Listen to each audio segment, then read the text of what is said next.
बच्चों, आप लोगों को जो है पहले लेसन भौतिक जगत के कुछ वीडियो जो पीछे गए हैं। अब ये लेसन का जो है समापन है इस वीडियो में। और देखा जाए तो भौतिक विज्ञान में कुछ संरक्षण के नियम है। संरक्षण का मतलब ये होता है कि न कोई चीज घटे न बढ़े, जितनी है उतनी ही रहे, उसमें कोई परिवर्तन न हो पाए, न कम हो न क्या हो ज्यादा हो। तो अगर आपको पूछे कि भौतिकी में कितने संरक्षण के नियम हैं, तो 5 संरक्षण के नियम हैं। विद्युत आवेश संरक्षण का नियम। दूसरा है बच्चों ऊर्जा संरक्षण का नियम। तीसरा है द्रव्यमान ऊर्जा संरक्षण का नियम। और चौथा है आपको कि कोणीय संवेग संरक्षण का क्या है नियम। और पांचवा हमारा रेखीय संवेग संरक्षण का क्या है नियम। जैसे जैसे आपको फिजिक्स आगे पढ़ाई जाएगी वैसे वैसे ये पॉइंट सिंगुलर नंबर में आते जाएंगे, अर्थात इनका अलग से भी अध्ययन करना है। लेकिन फिर भी एक बार इनको अगर गौर से देख लिया जाए, इनके बारे में थोड़ा बहुत जानकारी अगर हम रख लेते हैं तो आगे की प्रक्रिया और भी क्या हो जाती है, आसान हो जाती है। पहला है हमारा आवेश संरक्षण का नियम। हाई स्कूल में आप लोगों को पढ़ाया गया होगा कि आवेश को बच्चों किससे दिखाते हैं, क्यू से। इसका मात्रक क्या होता है, कूलाम होता है। आवेश 2 प्रकार के होते हैं, धन आवेश और क्या है ऋण आवेश। आवेशन की क्रिया कैसे होती है, जैसे बहुत सारे एग्जाम्पल हैं।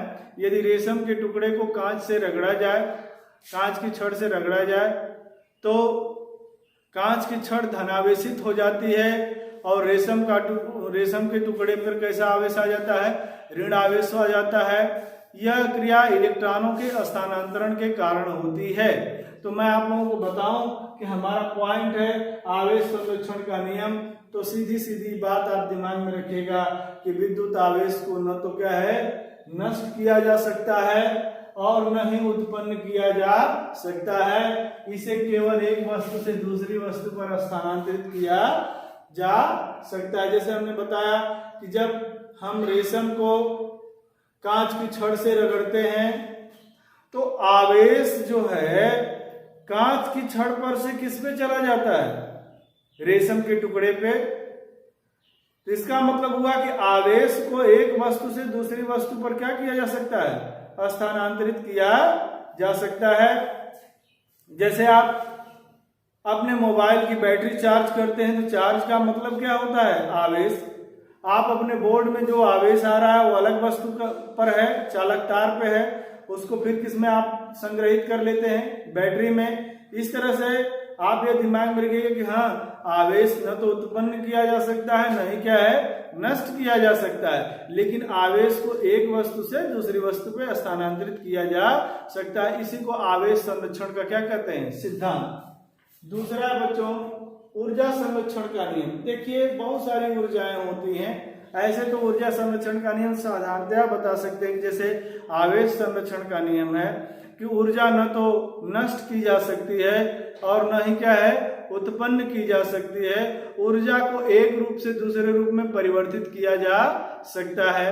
जैसे मैं आप लोगों को बताऊं कि यदि आप जो है भोजन करते हैं तो भोजन से हमें रासायनिक ऊर्जा मिलती है। जब हम बोलते हैं तो ये किस में परिवर्तित हो जाती है, ध्वनि ऊर्जा में। दौड़ते हैं तो किस में बदल जाती है, गतिज ऊर्जा में। कोई काम कर रहे होते हैं तो यह ऊर्जा कार्य में परिवर्तित हो जाती है। इसी तरह से जब आप अपने मोबाइल को चार्ज कर लेते हैं तो विद्युत ऊर्जा जो है रासायनिक ऊर्जा में परिवर्तित हो जाती है। उस रासायनिक ऊर्जा का आप ध्वनि ऊर्जा में प्रयोग करते हैं।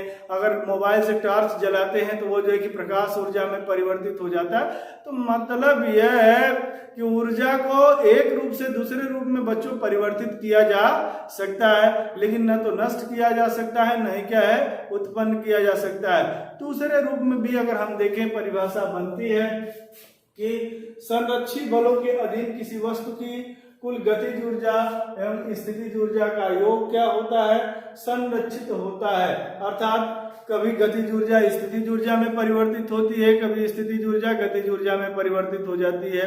अर्थात कहने का मतलब है कि दोनों को जोड़ा जाए तो कुल ऊर्जा के मान में कोई परिवर्तन नहीं होता है। जैसे आपको मैं बताऊं, किसी गेंद को आप नीचे से ऊपर फेंकें तो फेंकने के लिए आप जो है उसे कौन सी ऊर्जा देते हैं? गतिज ऊर्जा।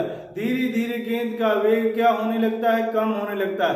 तो वेग कम होने का अभिप्राय है कि उसकी गतिज ऊर्जा कम हो रही है। तो गतिज ऊर्जा किस में चेंज हो जाती है? स्थितिज ऊर्जा में धीरे धीरे परिवर्तित हो जाती है। एक स्थिति ऐसी आती है कि गेंद जो है कि थोड़ी सी टहरती है, अर्थात उसकी पूरी गतिज ऊर्जा स्थितिज ऊर्जा में परिवर्तित। जब गेंद नीचे आती है तो उसकी स्थितिज ऊर्जा धीरे धीरे किस में परिवर्तित होने लगती है? गतिज ऊर्जा में। अर्थात गतिज ऊर्जा स्थितिज ऊर्जा में परिवर्तित होती है, स्थितिज ऊर्जा गतिज ऊर्जा में परिवर्तित होती है। लेकिन कोई किसी स्थिति में कोई कम हो रहा है, कोई ज्यादा हो रहा है, लेकिन दोनों का योग कर दें तो ऊर्जा का कुल मान क्या आता है? नियत आता है। तो इसे हम ऊर्जा संरक्षण का नियम कहते हैं। द्रव्यमान ऊर्जा संरक्षण का नियम सेम है कि द्रव्यमान को न तो उत्पन्न किया जा सकता और न ही क्या है? नष्ट किया जा सकता है। अर्थात द्रव्यमान को ऊर्जा में परिवर्तित किया जा सकता है और ऊर्जा को द्रव्यमान में परिवर्तित किया जा सकता है। आइंस्टीन ने बताया, पहले ये मान्यता थी बच्चों कि द्रव्यमान एक अलग भौतिक राशि है जबकि ऊर्जा एक अलग भौतिक राशि, इनमें परस्पर कोई संबंध नहीं है। लेकिन अल्बर्ट आइंस्टीन ने एक समीकरण इक्वेशन दिया और बताया कि द्रव्यमान को ऊर्जा में परिवर्तित किया जा सकता है और ऊर्जा को किस में? द्रव्यमान में परिवर्तित किया जा सकता है। इसका उदाहरण मैं आपको बताऊं, यदि आप 5 किलो लकड़ी ले लें, उसे जला दें, तो क्या आपको 5 किलो राख प्राप्त हो जाएगी? तो आपका उत्तर यही आएगा कि नहीं, राख की मात्रा बहुत होगी तो 1 किलो के आसपास हो सकती है। 5 किलो लकड़ी अगर जलाओगे तो 4 किलो लकड़ी कहाँ गई? आपके द्वारा आंसर यही आएगा कि वो जल गई। जलने का मतलब वो उसमें ऊर्जा में क्या हो गई? परिवर्तित हो गई। जब जब द्रव्यमान नष्ट होता है बच्चों तो उसके तुल्य ऊर्जा जो है निर्मुक्त होती है। जैसे मैं आपको बताऊं कि किसी पिंड के कार्य करने की क्षमता को हम क्या कहते हैं? ऊर्जा। कभी आप देखेंगे कि दौड़ने वाले लड़कों का जो है कि जो पेट है वो कभी बाहर नहीं होता है। क्यों नहीं बाहर होता है? क्योंकि उनके पेट में अतिरिक्त फैट जमा नहीं हो पाता है, वो चर्बी या द्रव्यमान जमा नहीं हो पाता है, वो लगातार ऊर्जा में क्या होता है? परिवर्तित होता है। यदि डॉक्टर किसी बड़े आदमी को जिसका जो है कि शरीर जो है काफी मोटा हो, अगर टहलने के लिए कहता है, दौड़ने के लिए कहता है, तो कब कहता है? सुबह और खाली पेट, ठीक है। तो सुबह और खाली पेट इसलिए कहता है कि अगर वो भोजन कर लेगा तो उसको यह दौड़ने और क्या है चलने के लिए ऊर्जा किससे मिलने लगेगी? भोजन से। लेकिन जब वो भोजन नहीं किया है तब वह दौड़ेगा या टहलेगा तो उसको ऊर्जा चाहिए ही। वह ऊर्जा जो है इसके अंदर उपस्थित जो द्रव्यमान है अर्थात जो चर्बी है वह धीरे धीरे जो है कि कहने का मतलब ऊर्जा में परिवर्तित होगी, वो नष्ट होगी और इस तरह से व्यक्ति मोटापे से जो है क्या है? बच जाएगा।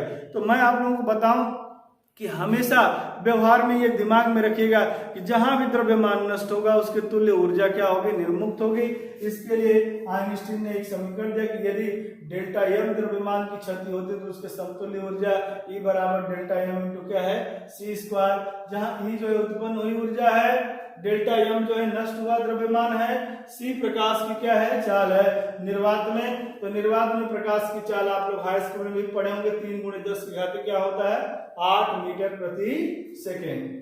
अब हमारा पॉइंट है कोणीय संवेग संरक्षण का नियम। मैं समझाने का प्रयास करूंगा लेकिन ये जो चैप्टर वाइज आएंगे सब देखिए, यदि किसी निकाय पर कार्यरत कुल बाह्य बल आघूर्ण का मान क्या हो? 0 हो तो निकाय का कुल कोणीय संवेग क्या होता है?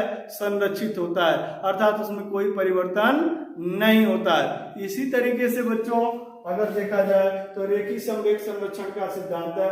जानते हैं रेखीय संवेग संरक्षण में जो है जो भूमिका बल निभाता है वही कोणीय संवेग में क्या है? बल आघूर्ण निभाता है। तो यदि किसी निकाय बाह्य बल की अनुपस्थिति में यह भी कह सकते हो कि यदि किसी निकाय पर कार्यरत कुल बाह्य बल क्या हो? 0 हो या बाह्य बल क्या हो?